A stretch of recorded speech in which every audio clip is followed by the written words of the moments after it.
Hi, my name is David. Today we're going to do a regex tutorial on freeCodeCamp, match beginning string patterns. So we learned about this caret symbol and how it finds the negated characters following after that. So here's an example, it's going to find anything not inside of it, inside of the brackets. But outside of the brackets, it can do something else. It will find the first time what follows it is in a string.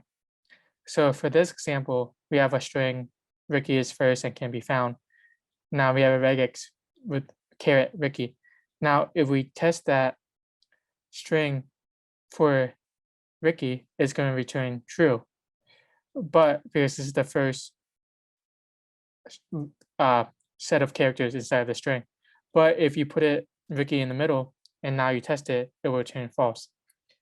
I know there's a lot of different usage of when do you put the symbols before, when do you put it after, and all the brackets. Usually you don't have it memorized, you just look it up each time and you remember from previous experience, oh, okay, this is what it does.